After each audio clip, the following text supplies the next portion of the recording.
En este video vamos a presentar el idealismo trascendental de Kant, 1724-1804. Kant nació en Königsberg, Prusia, una pequeña ciudad al este de Alemania, y es contemporáneo de la Ilustración, de la enciclopedia, de Voltaire, de Diderot y de toda esa corriente intelectual que ponderaba el poder de la razón sobre las tinieblas del oscurantismo religioso y dogmático. Una de las frases con las que abre su famoso ensayo, que es la Ilustración, es sapere aude, atrévete a saber. Kant condensa algunos de los tópicos más importantes de la Edad Moderna. Los antecedentes de Kant tienen que ver con las dos posiciones gnoseológicas conocidas como racionalismo y empirismo. Recordemos que en la modernidad los problemas relativos a la ontología o a la metafísica en general, el de los principios o de la estructura última de las cosas y el mundo, se transforman en los problemas concernientes a cómo conozco el mundo. En estas posiciones encontramos dos grandes tesis. La tesis racionalista, es decir, que todo el fundamento del conocimiento se basa en la razón o el pensamiento, y el empirismo, que sostiene que, por el contrario, las fuentes del conocimiento se basan en la experiencia. Ahora bien, este problema que gira en torno al funcionamiento de la mente o la subjetividad, se plantea la cuestión ¿cómo conocemos? El tema principal que abre la crítica de la razón pura, el texto del cual nosotros estudiamos dos introducciones, podría formularse como ¿por qué la ciencia avanza y cómo la filosofía puede llevarnos a un conocimiento similar? Al igual que ocurría en otros exponentes de la modernidad, el progreso de las ciencias y el éxito de las ciencias, especialmente de la física y de la astronomía, lleva a que Kant se pregunte por qué la filosofía se vuelve eh, enredada, se encuentra enredada en una metafísica que no le permite avanzar y que constantemente plantea una y otra vez los mismos problemas. La cuestión nodal aquí es cómo hacer que la filosofía siga el camino seguro de la ciencia. Y a esta situación de orfandad, de carencia, de anarquía que encuentra en la filosofía, Kant lo llama el escándalo de la filosofía, de la metafísica. Para solucionar este problema, Kant desarrolla un sistema. Este sistema va a buscar no el conocimiento per se, sino va a tratar de determinar cuáles son las características que definen al conocimiento científico y cómo lograr que la filosofía se adecue a dicho conocimiento. Para ello, en primer lugar, va a determinar que el conocimiento se basa en proposiciones o juicios. Por ejemplo, juicios de la física son a toda acción le corresponde una reacción, o de la biología, los seres vivos están sometidos a la evolución biológica, o por ejemplo, otra vez de la física, los átomos están compuestos por protones y neutrones. En todos los casos, estos enunciados no son enunciados singulares, no expresan un estado de cosas localizado y discreto, sino que son enunciados, es decir, proposiciones o juicios universales y necesarios. Así es que, investigando los tipos de juicios que existen, Kant va a determinar que existen dos tipos de juicios. Recordemos que juicios aquí se refiere a los enunciados o proposiciones, básicamente a las unidades mínimas de los razonamientos, que son oraciones que son afirmativas o negativas, es decir, susceptibles de ser verdaderas o falsas, que expresan, en cualquier caso, un estado de cosas. dentro de estos dos tipos de juicios que encuentra Kant se encuentran los analíticos a priori y los sintéticos a posteriori. Los analíticos a priori son aquellos en los que el predicado ya está contenido en el sujeto. Por ejemplo, un triángulo es una figura de tres lados o todos los solteros son no casados. En el término triángulo o en el término soltero ya está contenido la característica de ser no casado o de ser una figura de tres lados. No es necesario que tenga un predicado.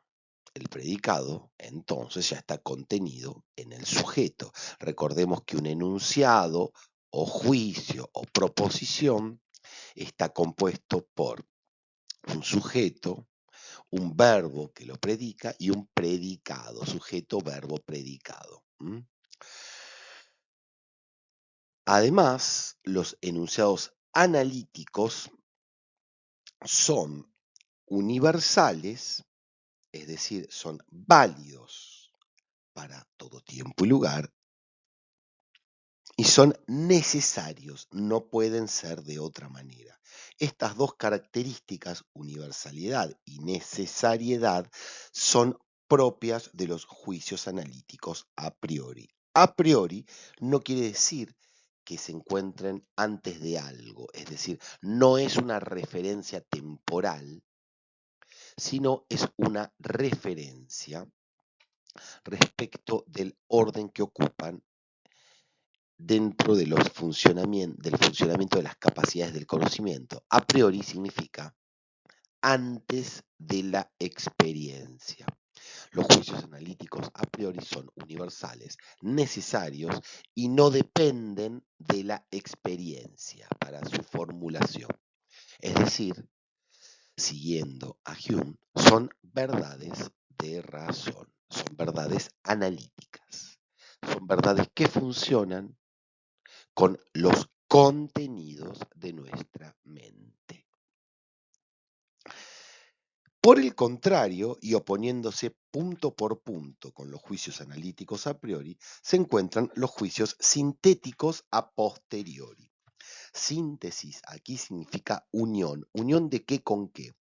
Los juicios sintéticos son aquellos que dan nueva información sobre el mundo, porque unen a nuestra capacidad de relacionar cosas con la experiencia. Es decir, el predicado agrega una información nueva que no está incluida en el sujeto, en el concepto del sujeto. Es decir, sujeto aquí siempre respecto de la relación gramatical de un sujeto más un predicado que conforman un juicio o enunciado.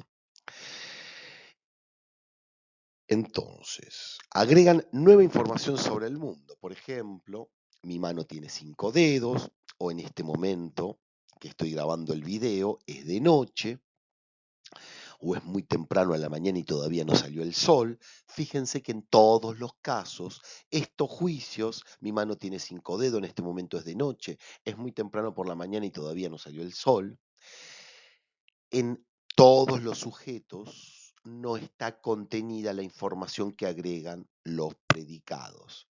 La cantidad de dedos de mi mano, y en los otros casos, la oscuridad del día por la mañana o el horario del día siendo la noche. Esta nueva información es una información empírica, viene dada por los sentidos. Y como es empírica, es localizada, es decir, se encuentra sometida a la situación en la que estoy percibiendo, estoy agregando información y sobre todo estoy formulando el enunciado. Esta cuestión contextual, es decir, ceñida a un contexto específico, que caracteriza los juicios sintéticos a posteriori, recordemos aquí, a posteriori es dependientes de la experiencia, esto hace que sean, en lugar de necesarios y universales, contingentes y particulares. Es decir, en lugar de ser universales, son particulares. Valen para la situación específica. En lugar de ser universales, son contingentes, es decir, pueden ser de otro modo. Por eso, su verdad o falsedad, a diferencia de lo que ocurre con los juicios analíticos a priori, es también localizada. En cualquier momento puede cambiar.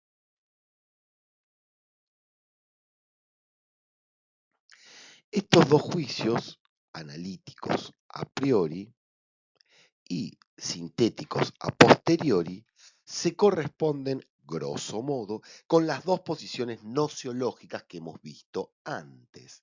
Los juicios analíticos a priori se corresponderían con las verdades de razón expresadas por la posición nociológica de Descartes. Los juicios sintéticos a posteriori expresarían las verdades empíricas de la posición expresada por Hume. Pero la pregunta de Descartes tiene que ver con las características de los enunciados que caracterizan al conocimiento científico. Estos enunciados que caracterizan al conocimiento científico, son justamente enunciados que agregan nueva información sobre el mundo, al igual que los juicios sintéticos a posteriori, pero como los juicios analíticos a priori son universales y necesarios. Entonces, de los juicios sintéticos van a conservar su propiedad de agregar nueva información sobre el mundo. Y de los juicios analíticos van a conservar su carácter a priori. De modo que en la investigación de Kant, un primer momento es determinar que los juicios de la ciencia, esos que busca como modelo para explicar cómo funciona el conocimiento y para adecuar la filosofía a ellos, son juicios sintéticos a priori. Amplían nuestro conocimiento y son universales y necesarios. Tienen características del racionalismo y características del empirismo, pero no son ni puramente racionalistas ni puramente empiristas. Por eso, la posición kantiana se va a llamar criticismo trascendental. Aquí, trascendental no va a tener que ver, como en el caso de trascendente, con algo que se encuentra más allá del conocimiento, sino que la investigación va a comenzar va a comenzar en el momento en el que se encuentra el conocimiento en el más acá, es decir, en la actividad que realiza el sujeto o la subjetividad para obtener conocimiento. Trascendental también se puede definir como condición de posibilidad del conocimiento. De modo tal que la pregunta, ¿cómo son posibles los juicios sintéticos a priori, es decir, cómo son posibles los juicios de la ciencia, es una pregunta que va a tratar de determinar los elementos que resultan necesarios para hacer posible un conocimiento que sea universal y necesario, pero que además amplíe nuestra información sobre el mundo. Es decir, cómo son posibles los juicios de las leyes científicas.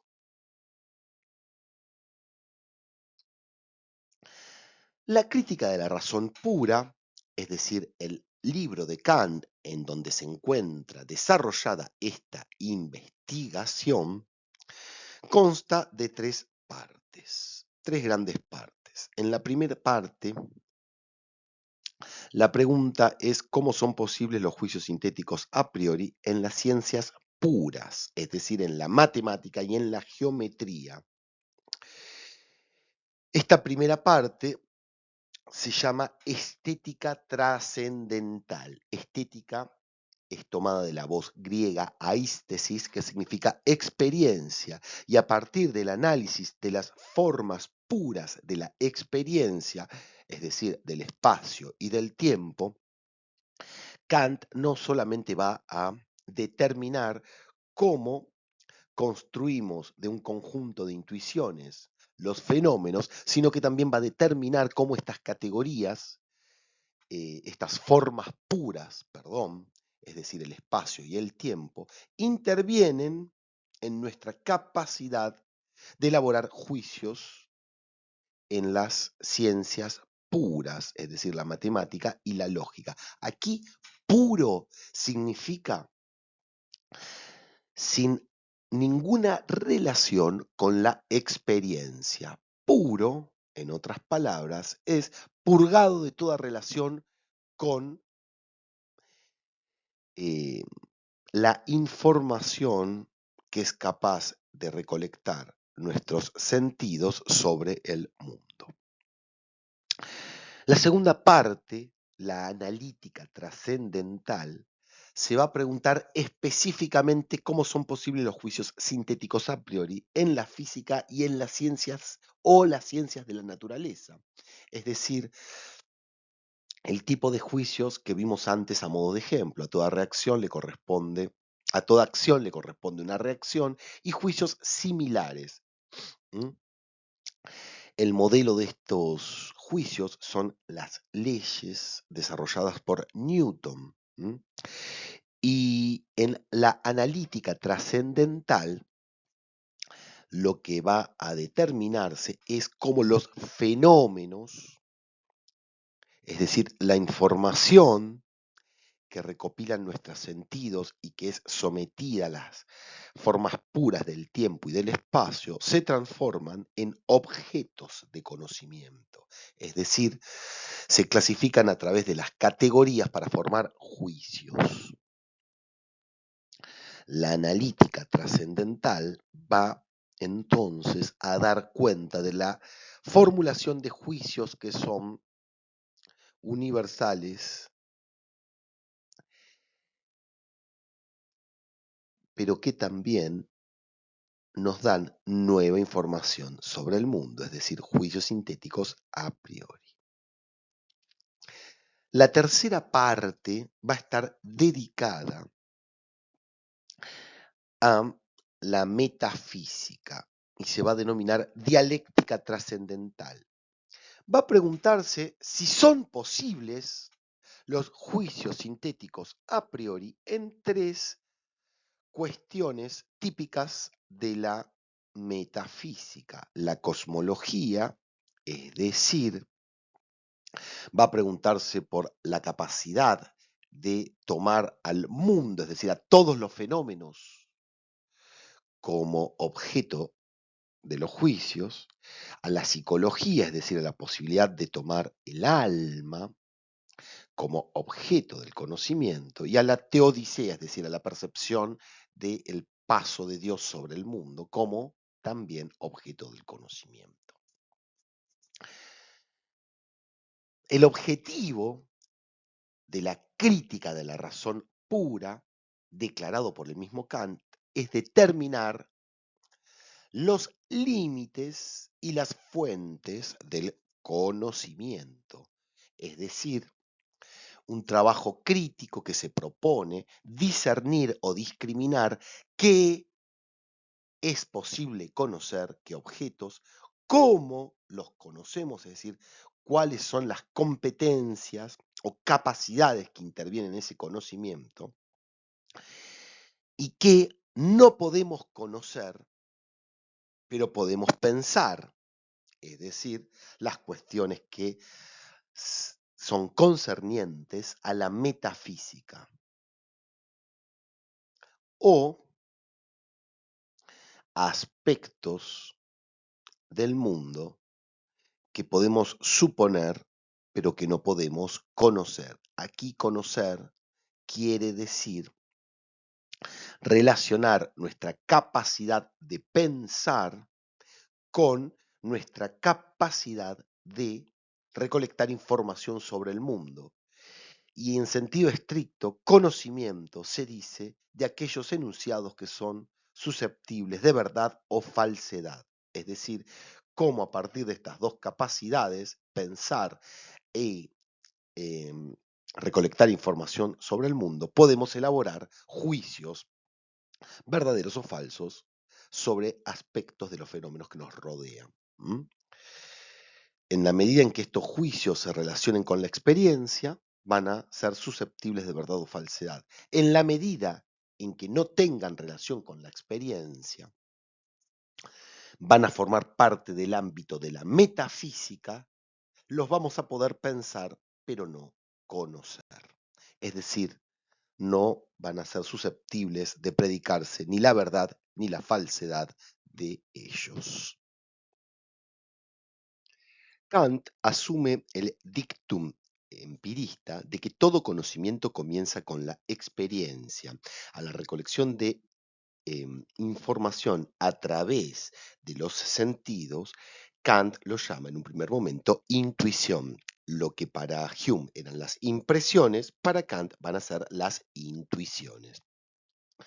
Pero no todo conocimiento procede de la experiencia, es decir, que comience en la experiencia no quiere decir que se agote en la experiencia. También hay un elemento racionalista o que pone el sujeto para formar juicios sintéticos a priori. Es decir, el componente sintético, es decir, la nueva información que añaden estos juicios proviene de la experiencia, pero el componente universal y necesario, ese proviene de la razón.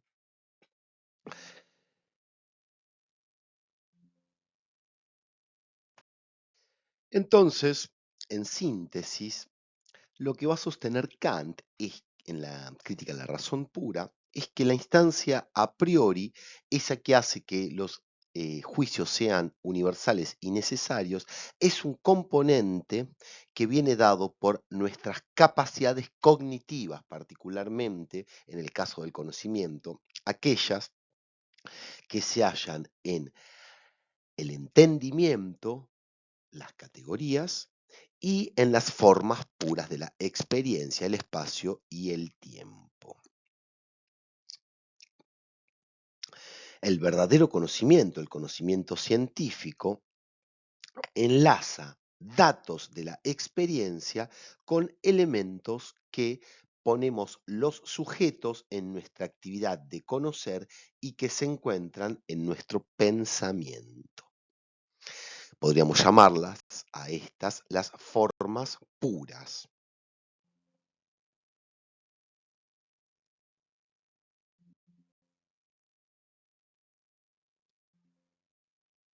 Aquel que conoce, el sujeto que quiere conocer, desarrolla una actividad que con los elementos o componentes propios de su razón para conocer el mundo. Ahora bien, ¿qué conoce el sujeto del mundo? En primer lugar, y a diferencia de lo que ocurría en toda la tradición antigua y medieval, el conocimiento de las cosas tal y como son, de lo que en la tradición se llama el conocimiento de las cosas en sí, es decir, respecto de sus características inherentes o propias, eso el sujeto no lo puede conocer. ¿Qué es lo que conoce el sujeto?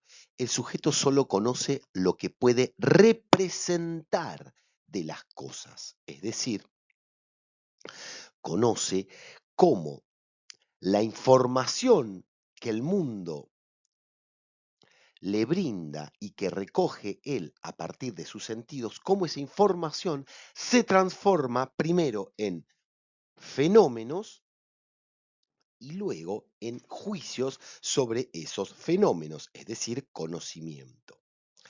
Noúmeno viene de la voz griega, noúmenos, que significa lo que se puede pensar. Fenómeno, a su vez, viene de la voz griega, fenómenos, del verbo phainomai, que significa aquello que aparece. En sentido estricto, el sujeto kantiano solo conoce aquellos aspectos de las cosas que puede volver a producir en su mente.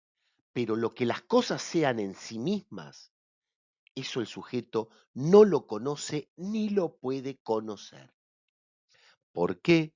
Porque la limitación externa, digamos, respecto del conocimiento, el límite externo, es que sean las cosas en sí mismas.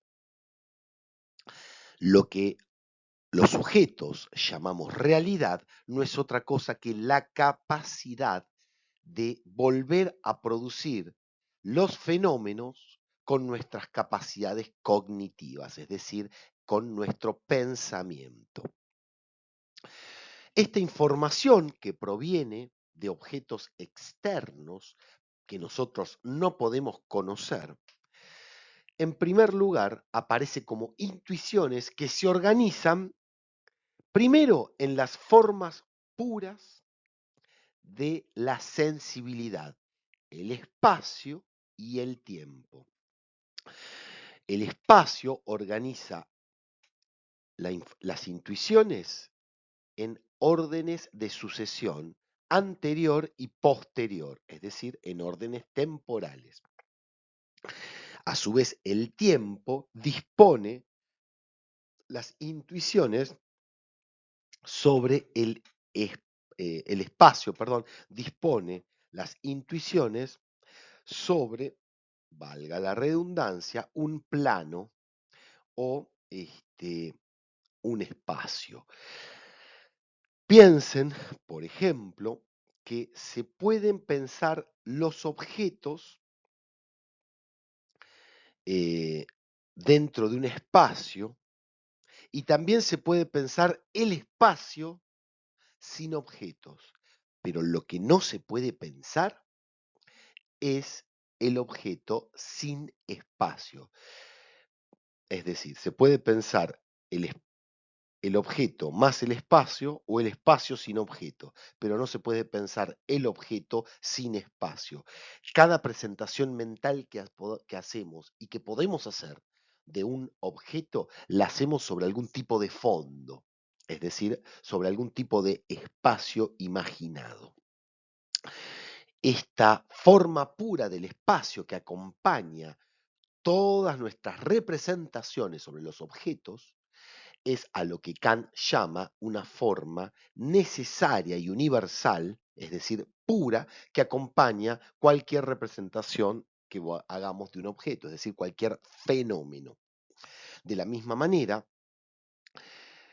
el despliegue o desarrollo de un fenómeno va a ser siempre acompañado por la idea de anterior y posterior, es decir, de una segmentación de momentos en las cuales se va a desarrollar cualquier movimiento o progreso o desarrollo que tenga un fenómeno. En otras palabras, nuestra percepción de la sucesión de instantes o desarrollo del tiempo va a acompañar cualquier representación de los fenómenos en el tiempo.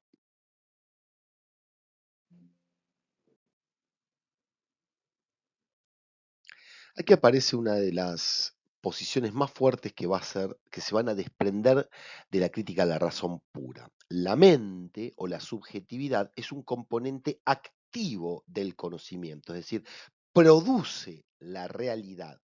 Lo que llamamos realidad no depende de cómo sea el mundo, porque como hemos visto, los noúmenos o las cosas en sí solo las podemos pensar. Podemos suponer que el mundo está formado de cosas que no son producto de nuestro pensamiento. A eso es lo que Kant llama númeno.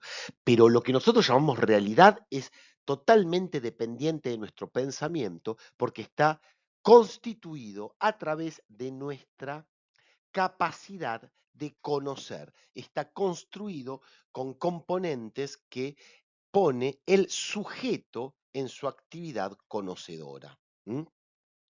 Entonces, la realidad no depende de cómo sea el mundo que percibimos, sino de nuestro modo de conocer, de nuestro sistema cognitivo.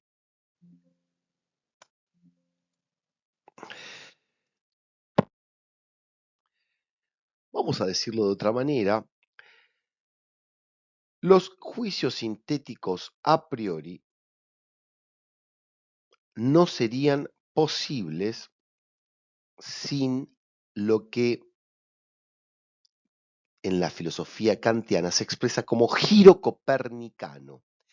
Es decir, el conocimiento ya no depende de algún tipo de disposición entre un sujeto, sea pensamiento o sea experiencia, y el mundo a conocer, sino que todo lo que conocemos depende de la capacidad o de las capacidades del sujeto para representar o coproducir eso que llamamos realidad. El mundo es completamente dependiente de nuestra actividad conocedora.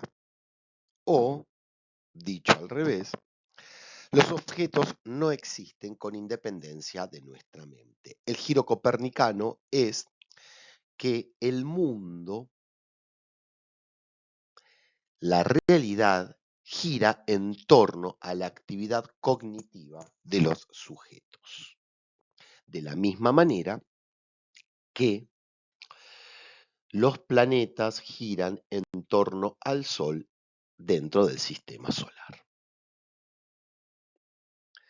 Entonces, frente al idealismo, que sostiene que el objeto es independiente del sujeto y para el cual las cosas hieren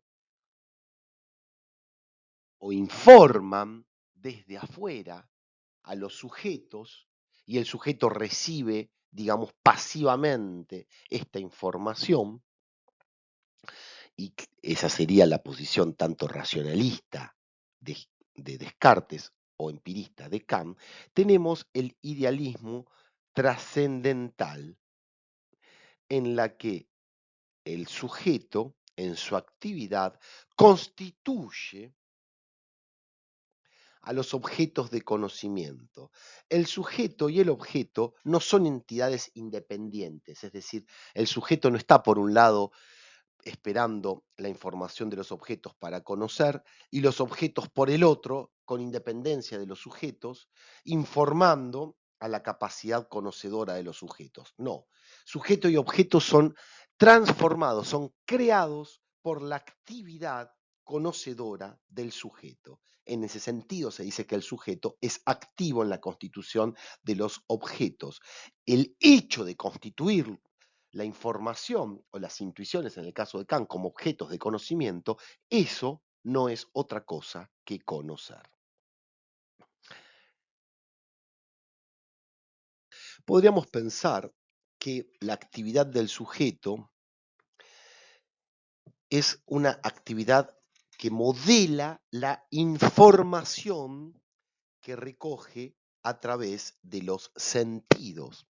En otras palabras, las formas puras de la sensibilidad, el espacio y el tiempo, y las formas puras del entendimiento, las categorías, funcionan como moldes que le dan forma, que modelan nuestras intuiciones del mundo.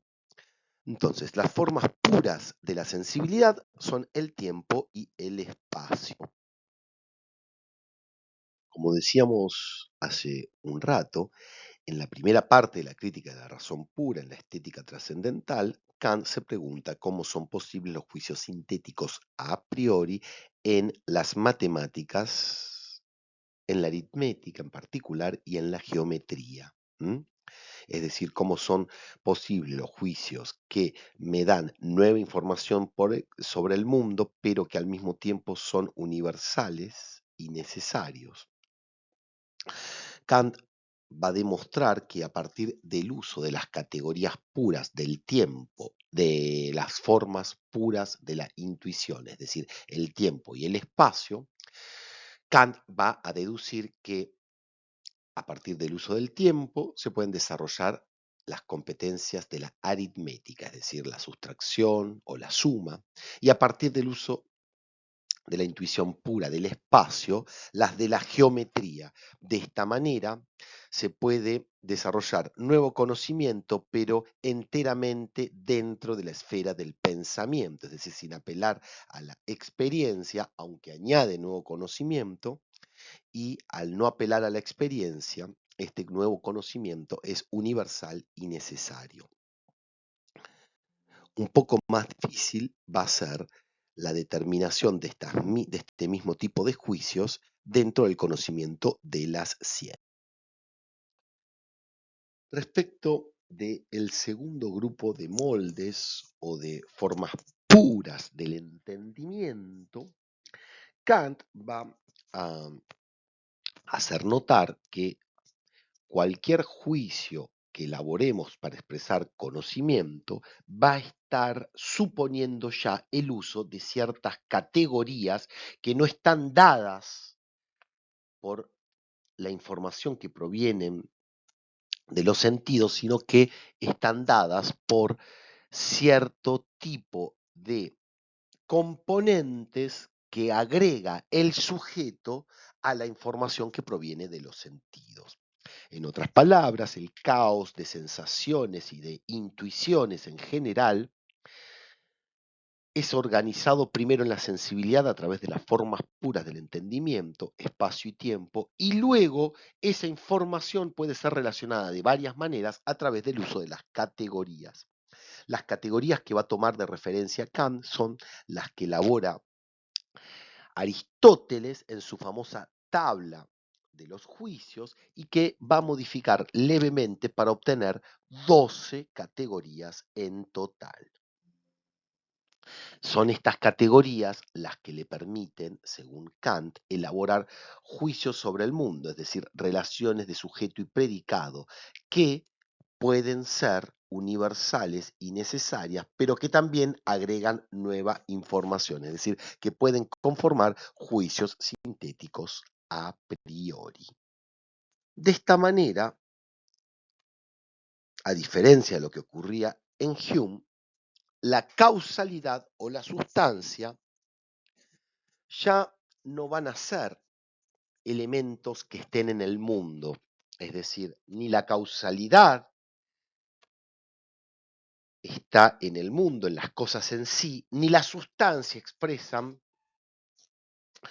la forma inherente a las cosas, es decir, tampoco forma parte de la ontología última del mundo.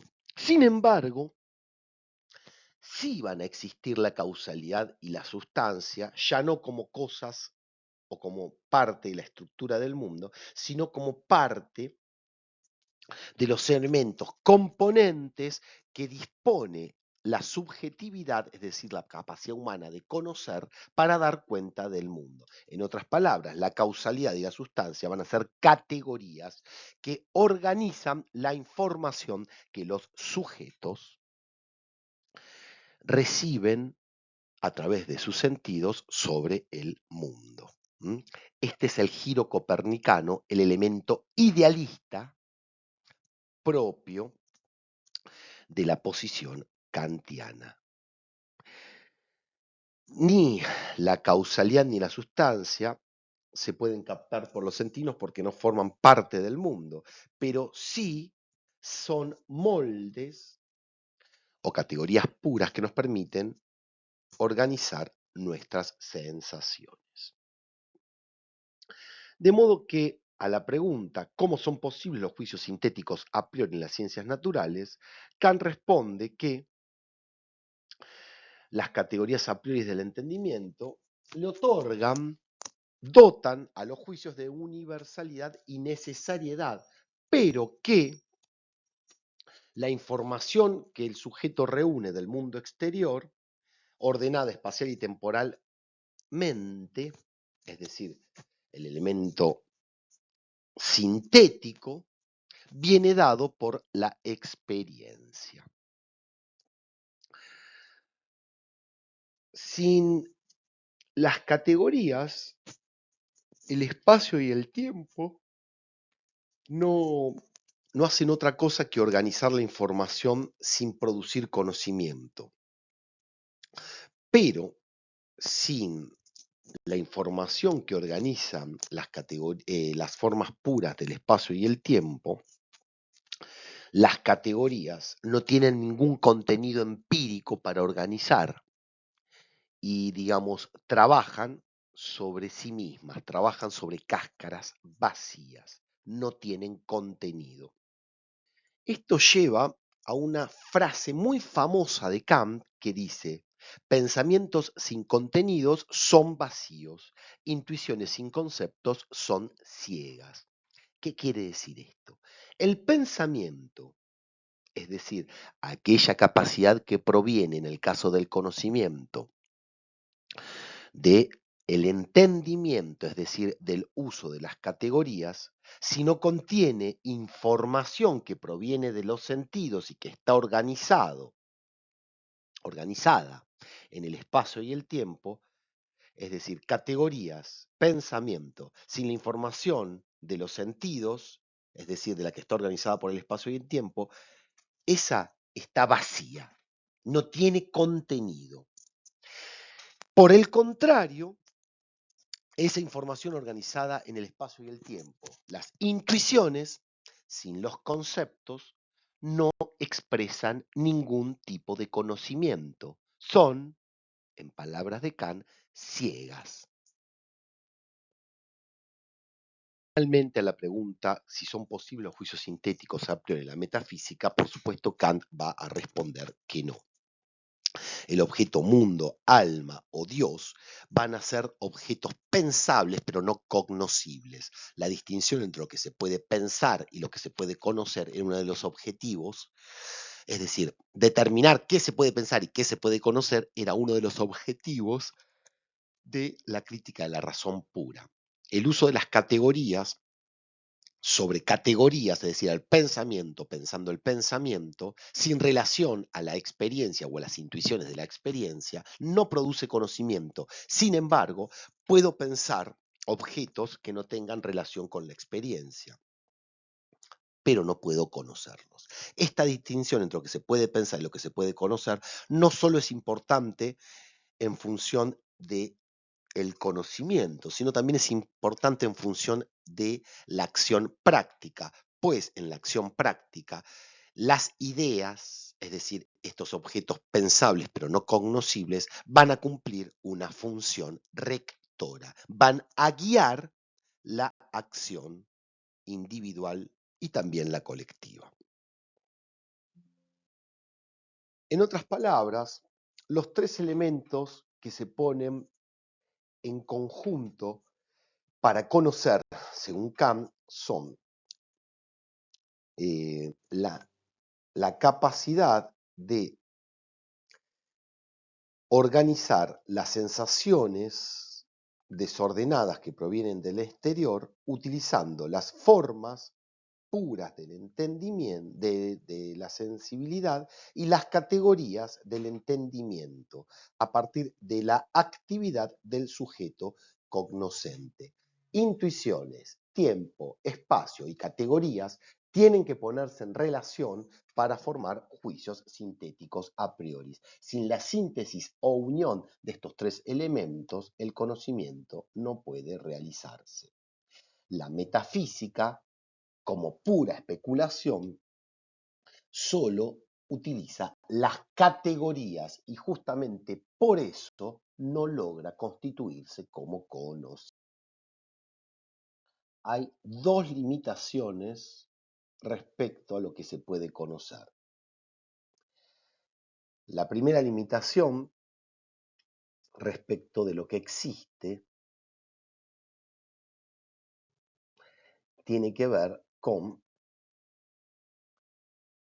aquello que sea el mundo en sí mismo, eso no lo puedo conocer, solo lo puedo pensar. En el otro extremo, la suma de lo existente, Dios o el alma inmortal, lo puedo pensar, pero tampoco lo puedo conocer. No puedo saber cómo son las cosas en sí y no puedo conocer estas ideas que se despliegan en mi pensamiento sin relación alguna con la sensibilidad. La actividad crítica de Kant consiste en la crítica de la razón pura en delinear los límites del conocimiento separándolo de lo que puedo pensar pero no puedo conocer. En suma, en la crítica de la razón pura hay tres facultades o capacidades: la sensibilidad, el entendimiento y la razón. El conocimiento pone conexión las dos primeras, es decir, la sensibilidad recibe la información o intuiciones del mundo, las modela a través de las formas puras de la sensibilidad, el espacio y el tiempo, transformándolas en fenómenos. Estos fenómenos, a su vez, son sometidos a la capacidad reguladora de las formas puras del entendimiento, categoría, transformándolas en objetos del conocimiento. El conocimiento o juicio es la relación entre el entendimiento y la sensibilidad. En el otro extremo, cuando las categorías del entendimiento son utilizadas sin relación a la sensibilidad, es decir, cuando las categorías del entendimiento se utilizan sobre sí mismas, tengo objetos metafísicos como o ideas, como mundo, alma o Dios, que puedo pensar pero no puedo conocer.